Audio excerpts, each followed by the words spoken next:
한국에는 많은 귀신이 있으며 그 귀신들 중 강한 한을 품은 귀신은 악귀가 되기도 합니다. 힘이 강한 귀신의 경우 영매들이 그들을 모시기도 하는데 그들이 영매에게 접신하여 아주 용한 점을 쳐주기도 하고 비책을 주기도 합니다. 또한 우리 주변에는 여러 신들이 각자 역할을 가지고 존재하는데 집의 터를 지키는 토신, 곡간을 지키는 곡신, 방위를 지키는 신장 등은 우리와 밀접하게 교류하며 우리의 영향으로 힘이 커지기도 하고 작아지기도 합니다. 그들은 주로 마을을 지켜준다 하여 가신이라고 불려집니다. 그리고 수련을 오래한 강한 영매사나 도인들은 이런 신들을 소환하여 부릴 수 있다고 합니다. 그런데 이런 가신들과 도인들도 제어하기가 힘들고 두려워하기까지 한다는 귀신이 있으니 이 귀신이 얼마나 무서운 존재인지는 1873년 서유영이 쓴 야담집인 금계필담에 자세히 묘사되어 있습니다.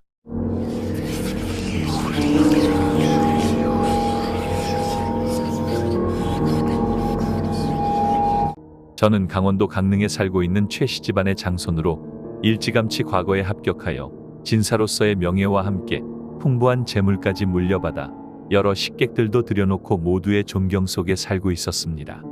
그런데 어느 날부터 저의 첫째 아들의 두 눈썹 사이에 붉은 종기가 돋아나 앵두만해지더니 피가 터지는 병에 걸려 죽었는데 차례대로 둘째 아들과 막내 아들까지 모두 죽는 참변이 벌어졌습니다.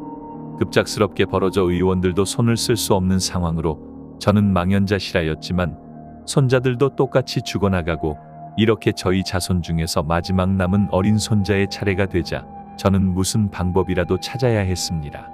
때마침 저희 식객으로 초당에서 아내와 함께 머물고 있는 김생원이 비범한 인물임을 넌지시 들어 알고 있어서 우리 부부는 김생원에게 달려가 자손을 구할 방법을 찾아달라고 간곡히 빌었습니다. 처음에는 김생원이 거절하며 말하길 속세에 나오며 도인 생활은 끊었습니다. 그러자 그의 아내가 여보, 그동안 식객으로서 최진사댁으로부터 받은 은혜가 많으니 꼭 그 은혜에 보답했으면 해요 라고 애원했고 또한 우리 부부도 무릎까지 꿇으며 간절히 부탁하길 이대로는 최씨 집안의 대가 끊기고 맙니다. 우리는 어찌 되어도 좋으니 제발 하나 남은 우리 손자만이라도 살아남도록 무슨 방법이라도 알려주시오 라고 빌었습니다. 결국 우리를 불쌍히 여겨 김생원은 마침내 요청을 받아들였습니다. 김생원은 일찍이 무엇을 해야 하는지 알고 있었던 듯 말하였습니다. 마당에 신주를 모시고 향부를 준비하십시오. 그리고 그는 곧 도사처럼 의관을 갖춰 입고 직접 향부를 피워 부적을 태우며 주술을 부리자 갑자기 허공에서 신장 한 명이 나타나더니 김생원 앞에 엎드렸습니다. 김생원은 신장에게 명령하였습니다. 이곳에 터를 지키는 토신을 당장 잡아오너라. 신장은 곧바로 늙은 토신 한 명을 데려왔습니다. 김생원은 토신을 보며 꾸짖길 너는 왜 이 집안 식구들이 죽어가게 내버려 두었느냐.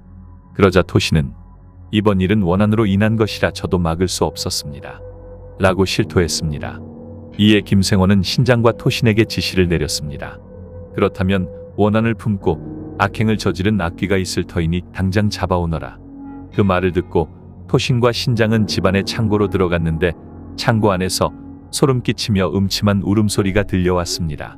그리고 토신과 신장은 귀신 한 명을 붙잡아 김생원의 앞으로 끌고 왔는데 그녀의 두 눈썹 사이에는 송곳 하나가 박혀 있고 피가 발까지 흘러내려 있었습니다. 김생원은 귀신에게 이렇게 꾸짖었습니다. 도대체 너는 어떤 원한을 품었기에 최진사댁의 식구들을 죽였느냐. 그 말을 듣고 귀신은 오히려 화를 내며 말했습니다. 나는 원래 이 집의 동비였다. 어느 날 최진사가 희롱하며 한번 장난삼아 내 손목을 잡았고 그걸 본 그의 아내가 이를 질투하여 나를 안주인만이 열 수 있는 창고의 아주 깊숙한 곳으로 끌고 가서는 입을 틀어막고 서 있는 채로 결박하여 움직이지 못하게 하였다. 그러더니 나를 질투에 찬 눈으로 노려보며 말하였다. 천한 것을 하녀로 드렸더니 얼굴 하나 믿고 꼬리를 쳐. 니녀는 그 대가를 치르는 것이다. 그리고는 송곳을 내 두 눈썹 사이에 박기 시작했고 잘 들어가지 않자 여러 번에 걸쳐 박힐 때까지 내려쳤고 그러면서 그의 아내는 웃고 있었다. 그리고는 내가 보이지 않도록 곡식 자루들로 빼곡히 가려놓은 채로 창고문을 잠그고 나갔다. 그래서 나는 살아있으면서 또 서 있는 채로 아주 기나기게 고통을 받으며 죽어갔다. 그 원통함을 매일매일 품으며 키워왔다. 드디어 최씨 집안의 운세가 기울고 약해져서 이제야 내 힘을 발휘해 원한을 갚으려 이 집 식구들을 차례차례 죽이고 있으니 너는 내 일을 막지 말라.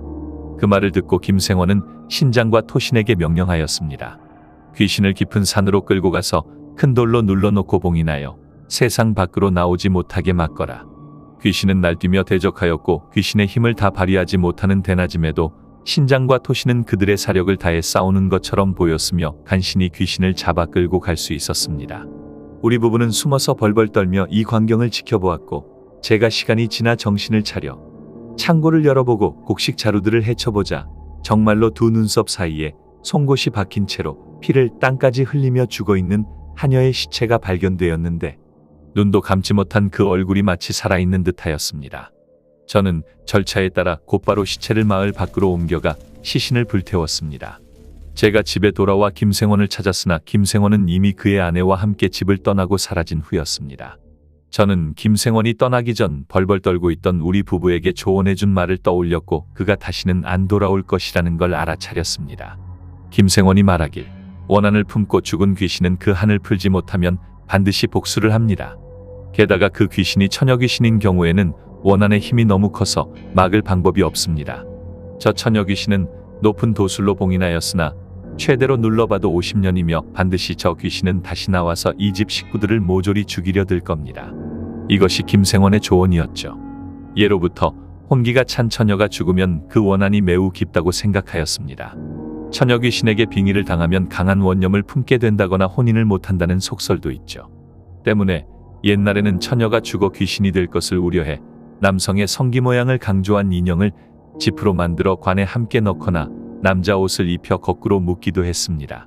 그리고 가시나무를 관 주위로 넣어서 묻었습니다. 성기를 강조한 산의 인형을 관에 넣거나 남자 옷을 입히는 까닭은 죽어서나마 남자와 접촉한 것을 위안으로 삼으라는 것이고 거꾸로 묻는 것은 행여나 혼이 다시 일어나 밖으로 나오는 것을 막기 위함입니다. 관 주변에 가시나무를 넣는 것은 앞서 말한 방법으로도 안심이 되지 않아서 관 주변에 가시나무를 넣어 놓음으로써 처녀 귀신이 밖으로 나오는 것을 원천 봉쇄하고자 한 것입니다. 또 사람들이 자주 오가는 사거리 길목에 묻거나 주위에서 젊은 남자가 죽으면 그와 사후 혼례식을 치러주기도 하였습니다. 이 사례들로 사람들의 처녀 귀신에 대한 공포심이 얼마나 컸는지 알 수 있는 부분입니다. 뛰어난 도인인 김생원마저도 원한을 품은 처녀 귀신의 보복이 너무나 두려운 나머지 미리 도주를 한 것으로 여겨집니다.